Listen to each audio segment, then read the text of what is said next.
ఇప్పుడు అంటున్నాడు అది నది పక్కన వచ్చిందంట. జగన్ గారు నది పక్కన కాలువ పక్కన ఏం చెప్పలా. ఆయన స్పష్టంగా రివర్ బేసిన్ లో అని చెప్పాడు. అసలు రివర్ బేసిన్ అంటే అర్థం ఏమిటి బాబు గారు? ఆ రివర్ పక్కననే వర్షం వల్ల కానీ పైనుంచి వచ్చే నీళ్లు వల్ల కానీ ఆ రివర్ ఓవర్ఫ్లో అయితే ఆ ప్రాంతం అంతా వరద ముప్పు గురైద్దనే కదా, వరద ప్రాంతం అనే కదా దాని అర్థం. ఈ మ్యాప్ ఒకసారి చూడండి. కృష్ణా రివర్ కి అమరావతి అనేది ఎంత క్లోజ్ గా ఉందో.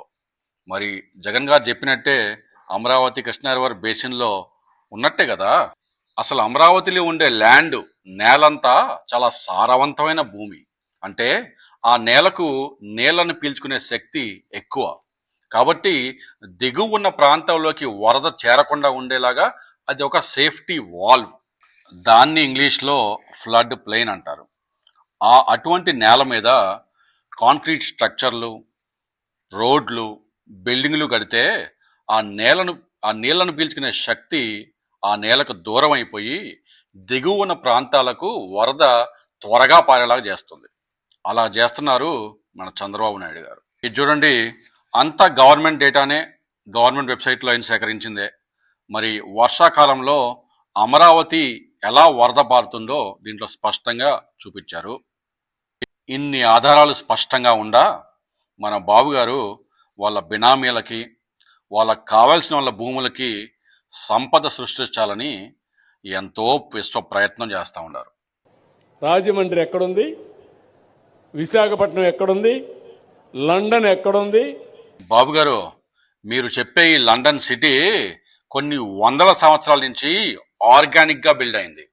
ఏదో సడన్ గా ఒక భూమి అనుకొని, ఒక ల్యాండ్ అనుకొని స్టార్ట్ చేయాల లండన్ సిటీ. అదే లండన్ సిటీలో రివర్ థేమ్స్ అని ఉంది. ఆ రివర్ థేమ్స్ కి 1860-70లోనే రీటైనింగ్ వాల్స్ కట్టుకున్నారు. ఆ రీటైనింగ్ వాల్స్ కట్టుకున్న తర్వాత కూడా 1953లో పెద్ద వరద వచ్చింది. ఆ వరదకి ఎంతో ఆస్తి నష్టం, ప్రాణ నష్టం వచ్చిన తర్వాత వాళ్ళు 1983లో లండన్ థేమ్స్ బ్యారియర్ అని కట్టుకున్నారు. అంటే వరద ముప్పు వచ్చినప్పుడు దాన్ని తట్టుకొని నిలబడే ఒక సిస్టాన్ని వాళ్ళు ఏర్పరచుకున్నారు. మరి లండన్ని చూసైనా సరే మనం నేర్చుకోవాల్సింది ఏంటి? ముందు వరద ముప్పుని ఎలా నివారించాలో దానికి ఒక సిస్టమ్ ఏర్పరచుకున్న తర్వాత మనం క్యాపిటల్ని అక్కడ బిల్డ్ చేయొచ్చో లేదో ఆలోచన చేయొచ్చు. నాయుడు గారు 40 సంవత్సరాల ఎక్స్పీరియన్స్ అంటారు, ఇన్ని సంవత్సరాల సీఎం.